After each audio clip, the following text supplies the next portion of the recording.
Hey everyone! Welcome back to English for Real Life. I'm Nick, and today I have a fun and relatable story for you.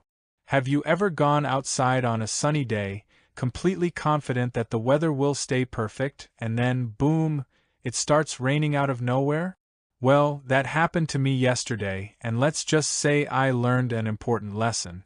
This story is great for learning real-life English expressions that you can use in everyday conversations. As you listen, try to understand the meaning of new words from the context, but don't worry, I'll explain important words and phrases as we go.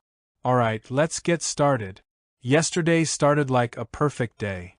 The sky was clear blue, the sun was shining, and the air was warm. I had plans to meet my friend at a cafe in the afternoon, so I left my apartment around 2 p.m. Now, normally, I check the weather forecast before going out, but yesterday? I didn't even think about it. Big mistake. I was walking through the city, enjoying the fresh air, when, suddenly, I felt a tiny drop of water on my hand. Was that rain? I thought.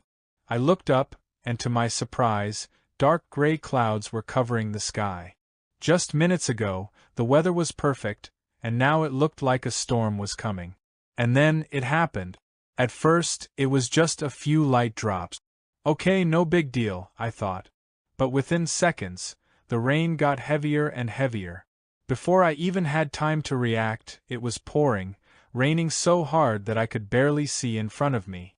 And guess what? I didn't have an umbrella. Now, when I say pouring, I mean really heavy rain, the kind that makes people run for cover. In English, when it rains this hard, we sometimes say, it's raining cats and dogs. Of course, no actual cats or dogs are falling from the sky. It's just an idiom that means there's a lot of rain. So, there I was, standing in the middle of the street, getting completely soaked. Soaked means completely wet, like when you jump into a pool with all your clothes on. At first I thought, maybe it will stop soon. Spoiler alert, it didn't. It only got worse. My clothes were sticking to my skin, my shoes were full of water, and I could hear thunder rumbling in the distance. I knew I had to find shelter fast. Now, shelter is a word we use when we need to find a safe place to protect ourselves from the weather. In this case, I needed a dry place to wait for the rain to stop. I ran to the closest building, which happened to be a small bookstore. As soon as I stepped inside, I shook off the water and looked around. The place was warm, quiet, and smelled like old books. Not a bad place to wait for a storm to pass.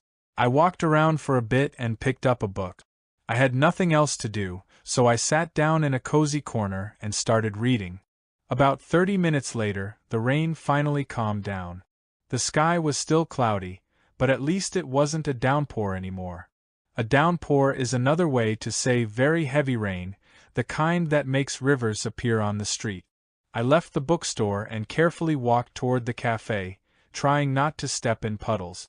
A puddle is a small pool of water that collects on the ground after it rains. You know, the kind that little kids love to jump in. When I finally arrived at the cafe, my friend looked at me and immediately started laughing. "You look like you just went swimming," he said. I sighed and shook my head. Yeah. Lesson learned, always check the weather before leaving the house. Now, let's go over some of the most useful words and expressions from this story. Out of nowhere, something happens suddenly and unexpectedly. Example, the storm came out of nowhere. 1 minute it was sunny and the next it was pouring. Shelter, a safe, dry place to stay during bad weather. Downpour, very heavy rain. Puddle, a small pool of water on the ground after it rains. Example, watch out for that puddle. You don't want to get your shoes wet. Raining cats and dogs, a common idiom that means it's raining very heavily. And that's the end of today's story. I hope you enjoyed it and learned something new. Now, here's a challenge for you. Have you ever been caught in the rain without an umbrella? What happened?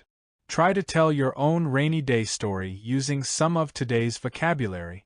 Write it in the comments and I'll check your answers.